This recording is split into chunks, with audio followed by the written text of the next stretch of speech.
Resistance and resistivity of a conductor. Next bit from the topic current electricity. As shown in figure 3.4, there are a large number of free electrons in a conductor. They are constantly in the random motion. When a potential difference is applied between the two ends of the conductor, these electrons start moving from the end of at lower potential to the end of at higher potential. This directional motion of the electrons causes the flow of current.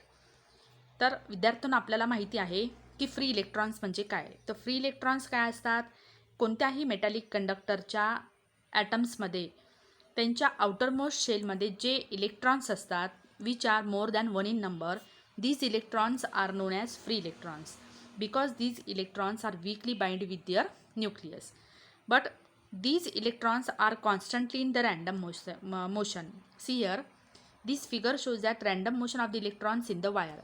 This is a metallic wire, and this metallic wire we observe that the electrons, these outermost electron, that means free electrons, are always in the random motion in the metallic wire. But when we apply a potential difference, that means when we connect this metallic wire with the two ends of the cell, so that the potential difference is created. आणि potential difference create झाल्यामुळे काय होतं, ज्यावेळेस आपण या metallic wire हा एका सेलला connect करतो त्याच्या पॉझिटिव्ह आणि निगेटिव्ह टर्मिनलला, त्याच्यामुळे त्यांच्या इलेक्ट्रिक पोटेन्शियलमध्ये डिफरन्स डेव्हलप होतो. आणि इलेक्ट्रिक पोटेन्शियलमध्ये जो डिफरन्स असतो आपण त्याला पोटेन्शियल डिफरन्स असे म्हणतो.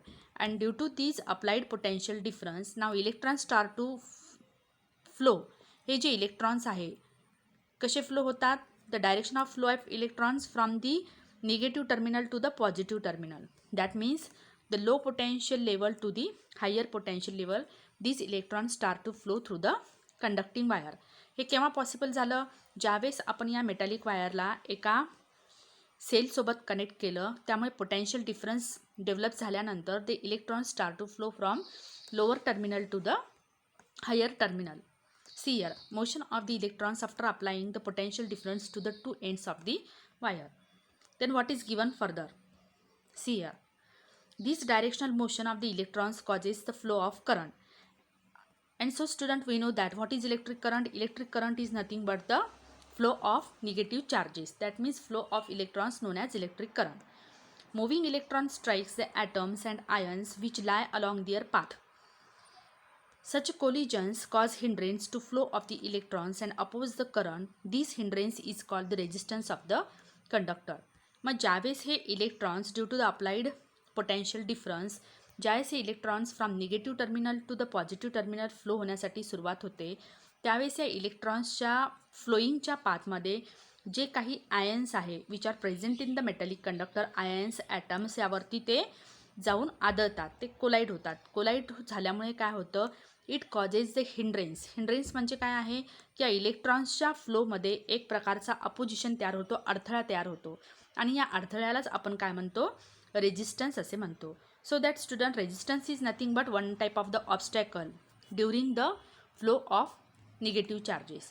तर ज्यावेळेस हे निगेटिव्ह चार्जेस मेटॅलिक कंडक्टरमधून फ्लो होण्यासाठी सुरुवात होतात, त्यावेळेस जो काही हिंड्रेन्स तयार होतो, जो अपोजिशन तयार होतो, this is known as resistance of the conductor. See here, German physicist Georg Simon Ohm established a law for measuring the resistance of a conductor. In his honor, the unit of resistance is called ohm.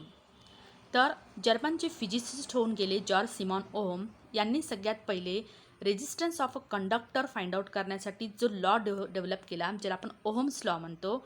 या ohms लॉमुळेच in his honour, त्यांच्या सन्मानार्थ आपण या रेजिस्टन्सच्या युनिटला ohm म्हणून consider केलेले आहे किंवा ओहम म्हणून त्याला आपण डिनोट करतो. Now what is resistivity? At a given temperature, see here student, we have to find out the resistivity of the material. At a given temperature, the resistance R of conductor depends on its length, area of cross section and material which is made up of. जर आपल्याला एखाद्या सबस्टन्सचा resistance काढायचा आहे, एखाद्या metallic कंडक्टरचं resistance काढायचं आहे की how much resistivity of the metallic conductor hold, तर हा या कंडक्टरच्या लेंथवरती, त्याचे एरिया ऑफ क्रॉस सेक्शनवरती आणि ज्या पदार्थापासून तो मेटॅलिक कंडक्टर हा तयार झालेला आहे त्याच्यावरती ते डिपेंड असतं. Now see here, if the resistance of a conductor R, then R is directly proportional to L. The R always directly proportional to L. that means length of the conductor increases, uh, R also increases, and R is inversely proportional to area. If the area of the conductor increases, then R decreases. If it increases, the area of conductor decreases, then R increases. So R, by combining these two equation, we get R directly proportional to L by A. So for cancelling this proportionality sign, R is equal to rho. या साइनला आपण rho म्हणतो, gives L by A. Now see here student, rho is the constant of proportionality and is called the resistivity of the material. आता हा जो P सारखा letter दिसतोय त्यालाच आपण rho म्हणतो आणि rho is nothing but the resistivity of the material. The unit of resistivity in the ohm, SI unit is the ohm meter. आता या फॉर्म्युलाद्वारे आपण या रोचं युनिट या ठिकाणी काढलेलं आहे, which is ohm meter. The resistivity is a specific property of the material and different materials have different resistivity. The student, we know that the resistance is nothing but the hindrance developed during the flow of electrons during the conducting wire known as resistance. मग प्रत्येक resistance, प्रत्येक मटेरियलची resistivity ही वेगवेगळी असते, specific असते. Different materials have different resistivity. For example, resistivity of some material, copper 1.7 into 10 to the power minus 8 meter. Nichrome is having resistivity 1.1 into 10 to the power 6 minus 6 ohm meter. And diamond is having resistivity 1.62 into 10 to the power 30 into 1.62 into 10 to the power 18 ohm meter. Now here we have completed the resistance and resistivity of the material. The next point we will discuss in our next video.